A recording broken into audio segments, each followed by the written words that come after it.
Last time on Take One, we discussed Spotify, Tom Brady, and Wordle. Also, drunk hamsters and situationships.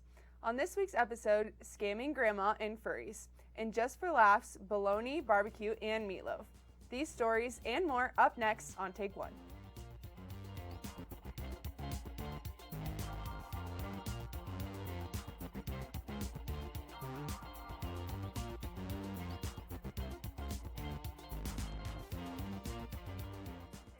I'm Christy Amstutz. If you're looking to step outside your comfort zone and try a new dining experience right here in the Boise area, I've got two places for you that will wow your taste buds.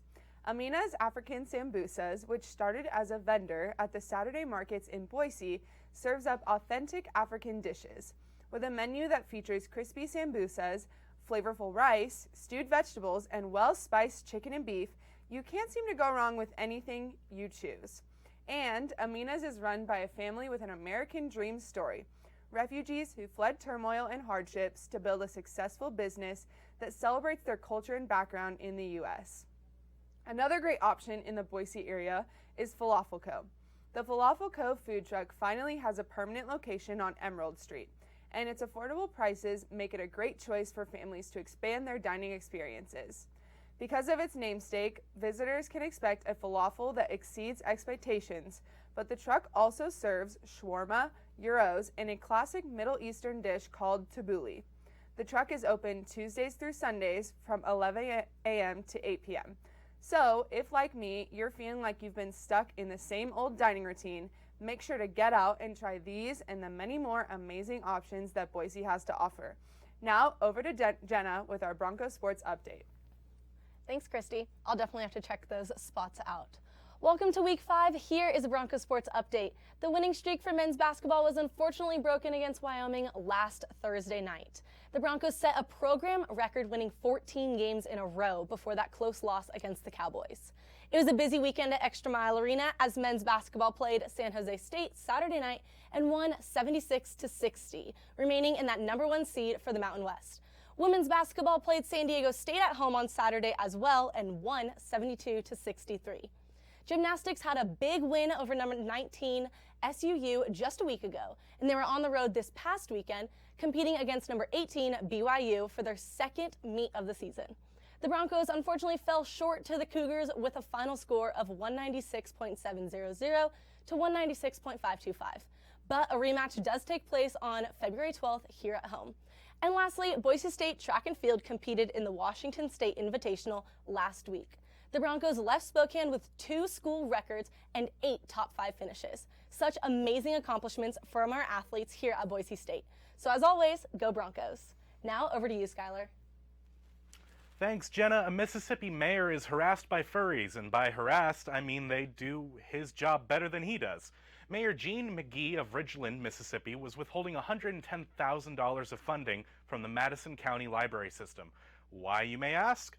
Well, it's simple. Mayor Mean Gene wanted the library to destroy their collection of LGBTQ+ books from its library. The books he was targeting were, in his words, homosexual materials, and did not belong in a public space where children could see them. The horror. Insert Twitter user and furry Sotak, who brought to light the story on Twitter. Sotak called out the mayor for his obvious homophobic and bigoted actions. The mayor responded by blocking Sotak. The story could have ended there, but furries have a tight-knit community.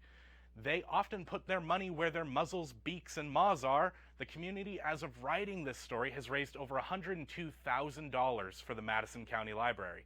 This money is able to help keep the library open. Even a former governor of Mississippi got in on the action, donating $100 and said, "Don't give in to bigots." The situation makes one thing clear, though. The attempt to silence and erase LGBTQ+ stories and works of art will no longer be possible. It's 2020, and our pride flags are going nowhere. Much to the apparent anger of Mayor Gene McGee, who has now privated his Twitter. Now it's time for a segment that should be more interesting than my Hallex. Let's send it over to Logan for this week's Word on the Street. Now, this segment is going to be very interesting, obviously, but no need for that kind of self-deprecation. I'm sure your Hallex is incredible. I've never seen it, nor do I want to, but I'm certain it's awesome. Excuse me, sir. Come here real quick. Hey, it's a pleasure. My name's Logan. This is another segment of Word on the Street. Will you state your name? Hey, my name is Caleb. I just got here. I was walking to class. I kind of got to go soon. I'll be really quick. So, believe it or not, today the word on the street is the word hallux. Do you know what hallux means, sir? No. I've never heard that word before. Okay, well, it's really important that you guess, Okay. and you guess correctly. Yeah. Okay, so go ahead and take a sec, chew on it. Okay. I think I got to guess. A guess as to what hallux means. Yeah, some kind of guess. Okay, you feel confident in it? I mean, I've never heard the word Okay. before, so not exactly. I'm sure it's fine, right? Yeah, I have a guess. What is the word? Okay, so the word's hallux. Yeah. Okay, so my guess. The definition. Here's my guess is what the definition is. Some kind of prehistoric fish, right? Hallux sounds like some kind of fish. My best guess, sometime in the Mesozoic period, right? Some kind of fish. That's my final answer. Final answer. Yeah, right? That is incorrect. What, really? But it sounded so correct that I want to tell you it was correct, but it's not. That was a really, really, really good guess. Okay, don't be late for class. Yeah. We'll see you later. Now we're going to toss it back to the spec. Thank you. Hallux. What a word. What a word. I'm not entirely sure I'll ever want to use that. No, I don't think I'm gonna remember it in the next like 15 minutes. Madeline honestly. clearly isn't going to remember No, it. I clearly Hallux, I have hallux. a really hard time remembering what this word is. But also, I don't think I would want to use it. I don't want to go into like the nail salon and be like, oh, I just want to get my hallux and the other toes done. Does she Right. well, I mean, every other toe probably has a technical name then. Yeah, and it's just as important than Right. as a hallux. Justice for the rest of the toes. Yeah, justice. They all deserve attention.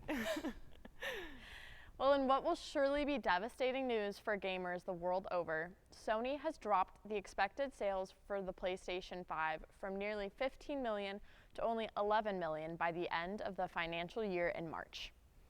The tech giant cited a continued difficulty in acquiring computer chips and other essential parts for their consoles as the reason for slashing their production expectations. The worldwide semiconductor shortage continues to rage on, thanks in no small part to the recent boom in the popularity of NFTs, a complex technology that requires computers with high-powered graphical processors to run non-stop for months on end, so people can spend thousands of dollars on a digital receipt for a piece of the ugliest art mankind has been able to vomit out since the Stone Age attempts at pornography. So I personally would like to blame the shortage on Gabriel, my parents' 13-year-old neighbor. He just got one for Christmas, and well, sure, one console out of 10 million going to this middle schooler probably isn't the reason that I can't get one. But last Thanksgiving, the little 5'2" gremlin took a video of me slipping on ice while taking out the trash and put the TikTok audio of Nicki Minaj laughing over it. And so while there are still many, many more PS5s soon to be released, I would personally like Gabriel's to be given to me as recompense. Thank you. Do you remember taking bites out of a piece of bologna to make a face? If you're looking to relive those childhood days, Kraft might just have the thing for you. Partnering with skincare company Soul Mamas, Oscar Myers has released a face mask that looks just like a piece of a classic bologna. Priced at $5 a piece, the mask went on sale on Amazon's beauty and care section and within the day had sold out. The mask is supposed to hydrate your skin along with other benefits, but it's hard not to imagine someone just lying there with a piece of meat on their face. Granted, the mask doesn't smell like meat, nor does it taste like meat. Trust me, I tried. This hasn't been the only time the company has done some kind of strange marketing like this. In the past, Oscar Mayer has driven around a Wienermobile to promote its brand, so who knows what they'll do next. So you tried the mask. Did you just like lick it, or like did you try to make a sandwich? Bite? I really don't want to go into details. Okay, It's kind of like a totally. traumatic memory. Totally. Like the Fair. taste, it's It's almost like Undescribable. Grace getting filmed when she fell. A TikTok was Anyway, made about you. so we'll just send it over to Jordan for those of you that are interested in anti-Valentine's Day. So, for those of us who are single and bitter this Valentine's Day, like me, let's find joy in this grammatically incorrect and immature teenager's breakup letter.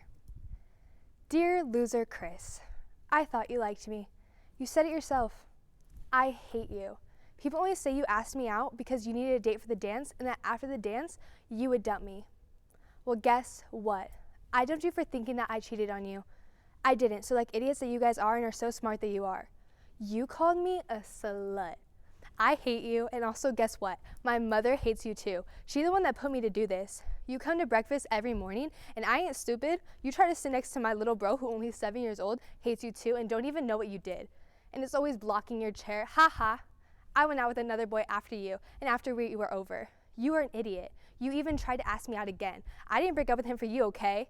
I hate you. I've always hated you, and spreading to everyone that you cheated on you when you got jealous that I used to talk to your friends so you're so jealous. You automatically think I like them. Well, guess, maybe I do, maybe I don't. Got a problem? You ain't my boyfriend anymore. I don't have to tell you who I like, who I'm thinking of going out with. It's none of your business. Got that, you loser? I hate you, and I know you still like me, but I don't care. I don't like you. I don't care what your stupid friends say. You make me touch your hands for stupid reasons. You accidentally say you hugged me. I will never like you again. I hate you. I hate you more than anything in this damn world. I'd rather date a spider than your ugly ass.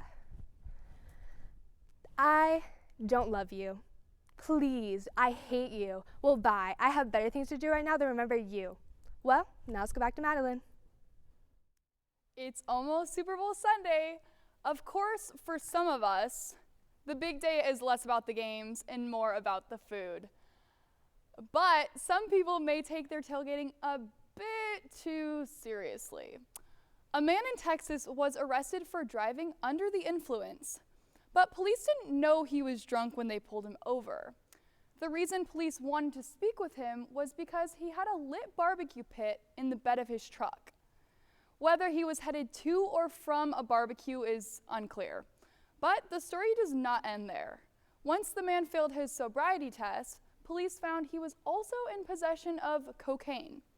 So let this be a lesson, kids. You should never barbecue and drive. Meatloaf is one of those nice homemade meals that many Americans enjoy. Good for any time of the year, right? Well, Weber Girls Incorporated thought the same thing, and they shared a meatloaf recipe last week on their weekly newsletter to customers. Little did they know that the famous musician Marvin Lee Aday, whose stage name is Meatloaf, died that same week from COVID-19. After being called out, Weber assured the public that they were not aware of the musician's death and immediately issued an apology. They said, at the time that we shared this recipe with you, we were not aware of the unfortunate passing of American singer and actor Mr. Marvin Lee Aday, also known as Meatloaf. Weber assured subscribers in a subsequent email, we want to express our deepest apologies for this oversight and for any offense that this email may have caused. All right, well, that's enough from us. Let's send it back to Christy, Skylar, and Jenna in the 360 studio. Thanks, Grace. Scammers' target prey is typically the elderly, but one scammer in Long Island, New York, chose the wrong grandma to mess with. 73-year-old woman Jean received a call from a man saying he was her grandson who had been detained for drunk driving.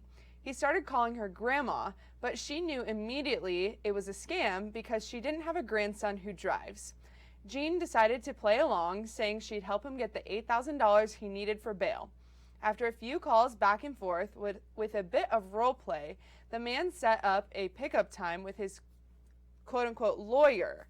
Jean then called the local police to arrange an ambush. She handed the man an envelope filled with paper towels, and as soon as he took it, the police tackled him to the ground, arresting him and charging him with attempted grand larceny in the 3rd degree. So scammers, next time you think you can take advantage of sweet elderly women, think again. And that's all the time we have for today. Thanks to all the crew and writers for this episode. I'm Christy Amstutz. I'm Skylar Nations. And I'm Jenna Vitamonte. Join us next time for episode 56. We'll see you next time on Take One.